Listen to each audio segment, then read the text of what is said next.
حب النبي على الإنسان مفترض. Dari Abu Sa'id Al-Khudri, nama lengkap beliau Sa'ad bin Malik bin Sinan. An-nasa dari Ansar sa'ala Rasulullah fa'atah. Orang-orang Ansar datang ke Nabi minta-minta. Nabi kasih, kaya atau miskin. Nabi itu kaya atau miskin? Terus siapa yang bilang Nabi miskin? Pecat dari umat Nabi Muhammad. Nabi itu bergaya miskin. Maksudnya sederhana, iya. Tapi Nabi gak miskin. Nabi itu presiden. Gaji berapa? Direktur zakat. Dulu kawan saya direktur lembaga zakat gaji 20 juta. Sama anggota DPR. Ada DPR. Itu gak perlu korupsi itu. Karena kalau dia gak dikasih segitu, dia bisa korupsi. Dan bahaya. Jadi orang-orang yang bergelimang dengan harta kerjaannya, dia harus disejahterakan. Biar dia gak kemudian korupsi. Tetap aja korupsi. Kalau sebagian orang nafsu kan gak ada ujungnya. Summa sa'aluhu fa'atah. Lalu mereka minta lagi, Nabi kasih. Hatta nafada ma'indah. Sehingga yang beliau punya habis. Gak ada yang sanggup jadi Rasulullah. Gak yang sanggup jadi Rasulullah. Ya kita aja, ada orang minta-minta atau berjalan, kita tutup pintu gak buka-buka ya kan. Alasannya sederhana, dilarang oleh pemerintah. Ya juga sih. Faqala lahum hatta anfaqa kulla syai' biyadihi. Lalu Nabi ngomong, setelah duitnya, hartanya semua habis, ma yakun indi min khair fala tudakhirhu indi. Ini kayak orang tua ngomong anaknya. Nabi ini kan orang tua kepada umatnya. Itu seperti orang tua. Wahai umatku, wahai sahabatku, jika aku nyimpan kebaikan, uang, duit, dinar, dirham, kira-kira begitu, tentu lan ad-dakhira, tidak akan pernah aku simpen. Mungkin kayak kita nyimpan di bank gak pernah. Banyak orang susah pada menyimpan duitnya banyak ya. Nggak mau ngasih, bilang aja belum bisa ngasih. Kalau usah bilang nggak ada, ntar didoain malaikat nggak ada beneran. Wa may yasta'fif ya'affuhullah. Siapa yang ifah, menahan diri untuk tidak minta-minta, Allah akan jaga kemuliaan, kehormatan. Nabi udah gak ada duitnya. Bayangkan orang Madinah minta.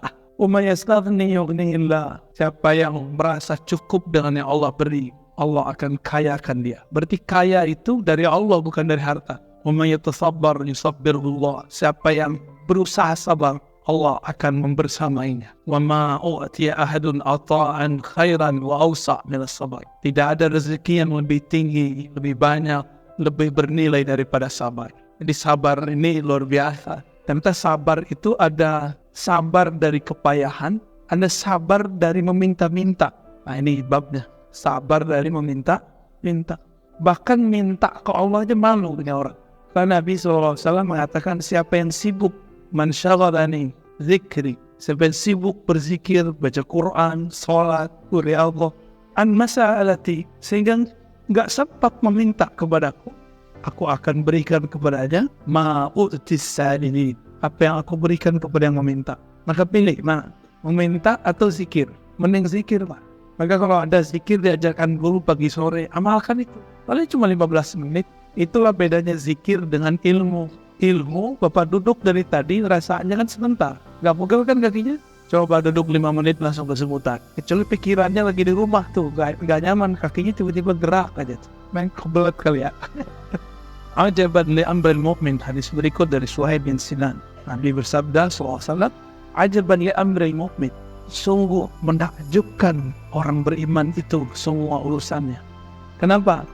Kullu inna amrahu kullahu lahu khair. Bagi orang yang percaya, ini kata kuncinya percaya, yang sudah ada kepercayaan di kalbunya kepada Allah, semua urusannya kayak baik. Berarti bagi orang beriman, pandemi baik atau buruk? Saya menganggap pandemi itu ada nilai baiknya yang tidak terkira. Dulu saya nggak ngerti Pak, ilmu tentang hadis-hadis akhir zaman. Padahal saya hafal hadisnya. Hadis Dajjal itu saya hafal. Dari umur 13 tahun, saya sudah menghafalkan bagian akhir zaman di kitab ini. Ada tentang bab tentang akhir zaman di kitab ini. Sebelum tentang akhir zaman itu saya hafal dalilnya. Dalil doang. Ngerti nggak?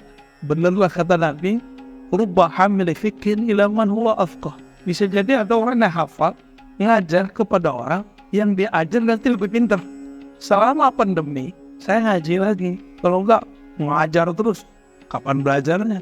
Kan belagu juga kalau kita ngajar terus. Ternyata kiai, ustadz, dai, ulama, kalau dia nggak punya akses ke dalam kolbunya, ilmunya sebatas yang di kitab. Padahal kitab itu dulu ditulis dari kolbu. Kitab ditulis dulu dari kolbu.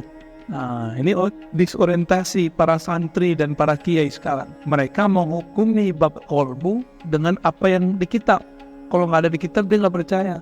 Padahal semua yang di kitab itu dulu ditulis keluarnya dari kolbu. Maka jangan pernah menghakimi ilmu-ilmu ma'rifatullah pakai kitab yang kita nggak ngerti.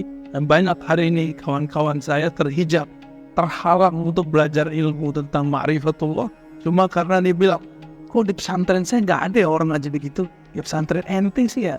Gurunya kan nggak mungkin ngajarin ma'rifat orang baru sampai MA, madrasah aliyah. Nggak mungkin ngajarin ma'rifat yang tinggi-tinggi. Pasti diajarin yang sesuai dengan umurnya. Nah, di sini dikatakan wala isa dzalika li ahadin illal mu'min. Yang menganggap segala sesuatu itu baik cuma orang beriman. Bisa mau nanya lagi nih, pandemi ada baiknya nggak? Kayaknya yang dia masih ragu deh. Jeretat gitu ya, dompet, sedih gitu ya. Pasti ada baik. Dulu kita sering mikir gini, coba kalau saya liburan, saya pengen sholat bareng anak-anak, lihat mimpin sholat anak istri. Selama pandemi ada namanya WFH, dan kita waktu awal-awal kita sholat di rumah semua, dan itu nikmat sekali. Bagi saya nikmat sekali karena saya tinggalin istri lama, dan anak lama keluar baru balik setelah seminggu. Nikmat sekali. Kalau bapak kan berangkat pagi pulang sore, kalau saya nggak berangkat sekarang bisa pulang-pulangnya sebulan, dan itu nikmat sekali bisa bersama. Jadi nikmatilah pandemi ini ya. Kita kerja aja sebisanya kita kerja, yang penting bisa makan, bisa berbagi, pengen apa cukup, ya. Beneran, itu yang rezeki. Pengen apa cukup, pengen keluar negeri bisa, ya. Pengen mobil boleh, pengen motor jadi, ya. Itu banyak rezeki itu penting cukup, bukan berlebih ya. Berlebih Allah nggak ngasih izin, berlebih bagi. Inna asabatuhu sarra syakara fakana khairan lah, wa inna asabahu dharra sabara fakana khairan lah. Jika dia asabatuhu musibah. Jadi ternyata musibah bahasa Arab itu dua cabangnya. Ada musibah kebaikan, ada musibah keburukan. Tapi bahasa Arabnya bukan keburukannya, sarra sesuatu yang menggembirakan. Jika dia dikenai oleh sesuatu yang menggembirakan, sesuatu yang mengenai kita, namanya musibah. Jadi asaba yusibu musibatan. Musibah itu bahasa Arab, itu artinya sesuatu yang mengenai kita, sesuatu yang kita rasakan sekarang. Maka wa in asabathu, jika dia merasakan kebahagiaan, syakara, dia bersyukur. Maka orang yang bersyukur itu diuji dengan kebaikan.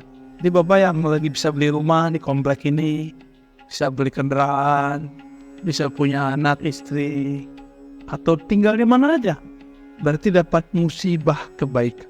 Nah, ini kalau versi bahasa Arab, versi bahasa Rasulullah.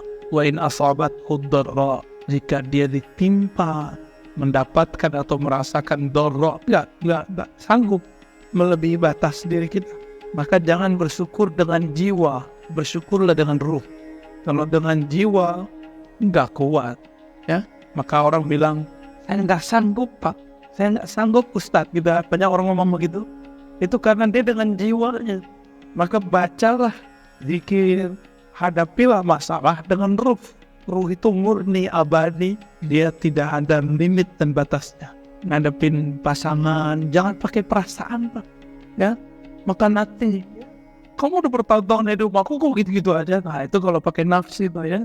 Tapi kalau pakai ruh, emang begitu. Jiwa itu memang begitu, harus ngalah ya. Alhamdulillah dulu ketika hadis